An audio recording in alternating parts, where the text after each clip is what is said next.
Okay, I got a question. Why do people keep coming to my channel and asking me about other teachers? Okay. Number one, why do you do that? Well, is this teacher real? Is that teacher real? Why are you asking me that? Okay. So I'm going to tell you, I looked, it only took me a couple of minutes, not even a couple of minutes, to listen to Rupert Spira, and it's quite apparent that he got there by thinking his way. Okay? Oh, logical deduction. Oh, I saw this. Okay? I saw it. Great, he's had an insight. Oh, it doesn't take long to get to that. No, because it's an insight. Oh, it took me 20 years. I was trying to still my mind, and then I saw that. Oh, a light bulb. I get it now.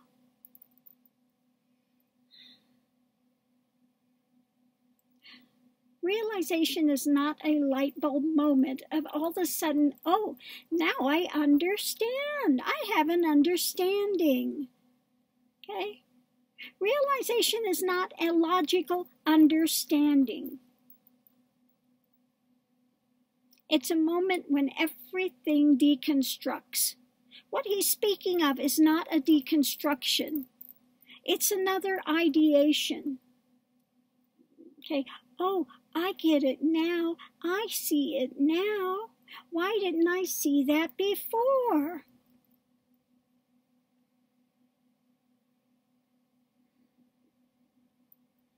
So no. I don't see him breaking through anything. He's just gravitated to another understanding of logic. You know, at first I thought it was resonating from here, but that's not as easy to see as the other one. Well, it's not something you see. Okay? Maybe he's now going into witness state where he's able to question more deeply, but no. That is not realization. Okay, realization is that point of death before death. Everything you thought you were is deconstructed. It no longer exists. One goes into a nirvikalpa samadhi. There is no world being seen. You are not seeing these things with your physical attributes. Okay? It's not something that one gets while in dualistic reasoning. Okay, what he's talking about is being in dualistic mind, reasoning things out. Okay. It's a vast difference between trying to reason something out and having that moment of death where there's no you, no world, nothing but that simply that is. And then when one comes out of that, they do not reconstruct another is. Okay? It's not something that all of a sudden the light bulb goes off and, oh, I get it now. Oh, yeah, that would be right. This is why Krishnamurti never had any people get to enlightenment. He went through Kundalini. He doesn't speak of it, but he went through Kundalini, which deconstructed everything.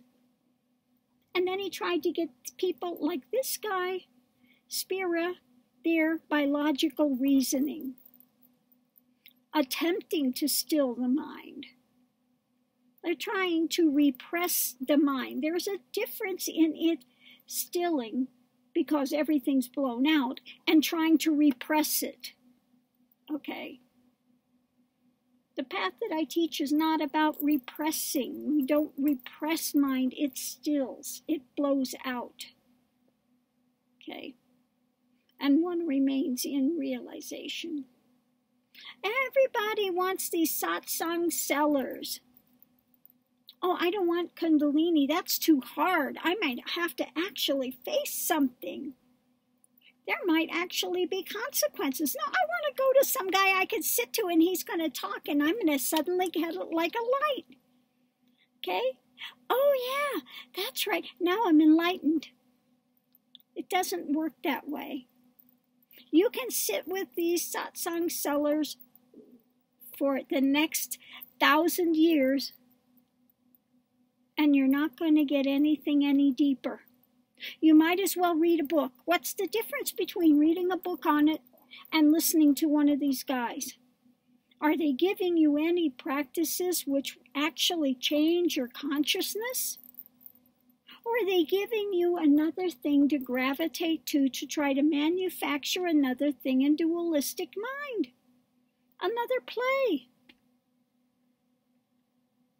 Okay?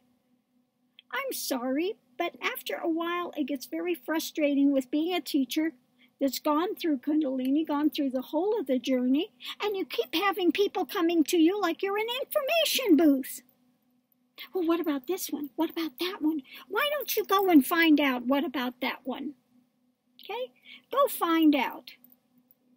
Okay?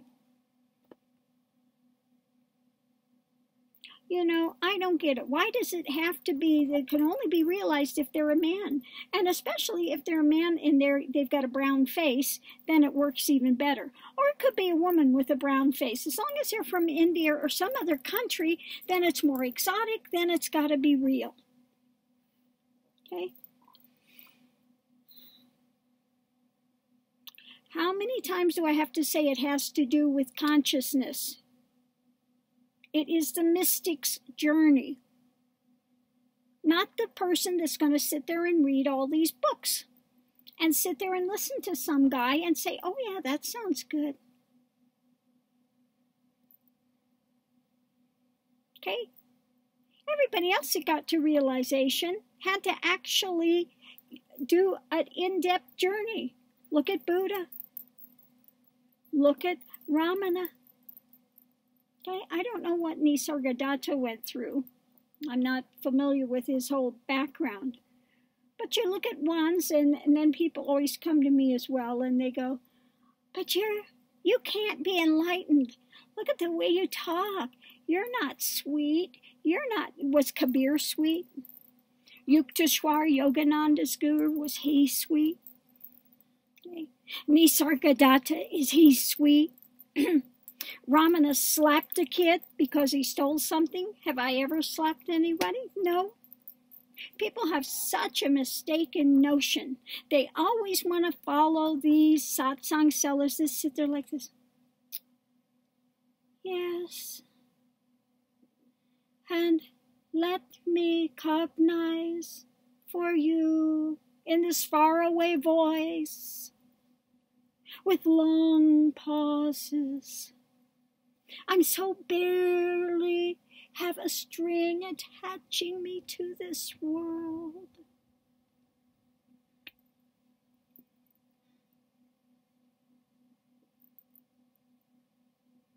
You are buying into a play, another play, another drama, another manufactured storyline of what you hope it's going to be. Okay?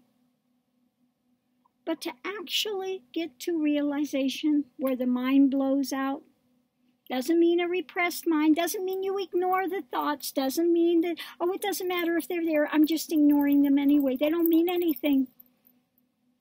If you want to know what realization is, read the book of the Turiyatita. Turiyatita. The mind has to still. It has to stay still. If somebody gets a glimpse and the mind restarts, it's not really moksha. Okay? It's only moksha when one goes into and has basically a nirvikalpa sahaja samadhi that's ongoing, where the mind is in turiyatita, which means basically it's the same as being in a very deep meditation state all the time. There are no running thoughts. That mind of duality has ended. Okay? Not that it's ignored. And this is what most of these satsang sellers are trying to tell you. It's something that's ignored. Not that it's ended, it's ignored. Okay? And so you can use Advaita Speak and ignore the mind and talk in a faraway voice. And people will eat it up. Okay?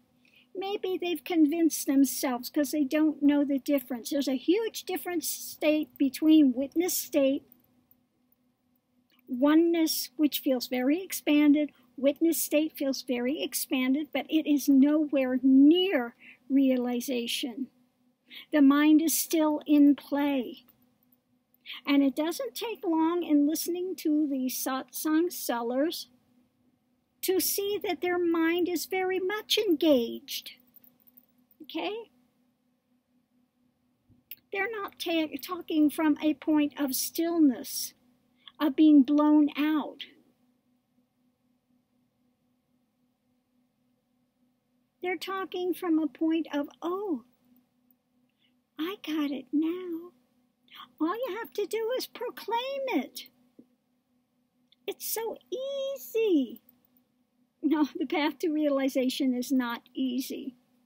It's not easy. Okay? It's a death to ego. Not to, oh, what they're talking about, well, maybe you just ignore ego. Just ignore the mind. Put it on the back shelf and proclaim yourself enlightened.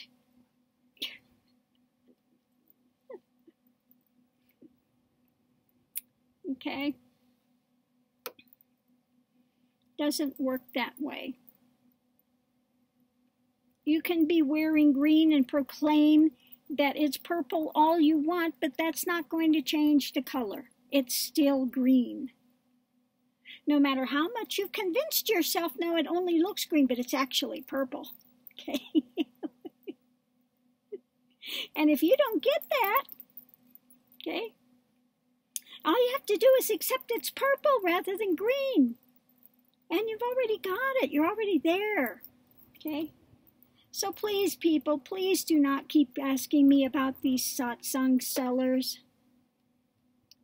Unless they are giving you a journey that actually requires something more than going and listening to them. Okay? Talk this talk, or selling you another homa or a puja or some stuff, okay? If they are not giving away, and because even Ramana says, even all the ones that I know that entered realization had an awakened Kundalini, which went through the whole process to completion. Bottom line, end of story. I don't care how many loopholes you keep trying to look for, you are not going to find one.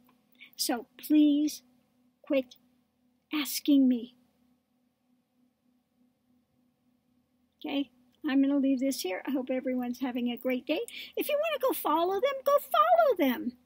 I am most assuredly not the teacher for everyone, but it is so rude for you to come to me as a guru and a teacher of 20 years of giving my time to people and to treat me like an information center of what about this teacher or that teacher, because I might want to go there. What do you think of them? I'm not seeking, I'm not looking. My path completed in 1999. I've written books, I've started YouTube channels, I've done everything I can to aid humanity.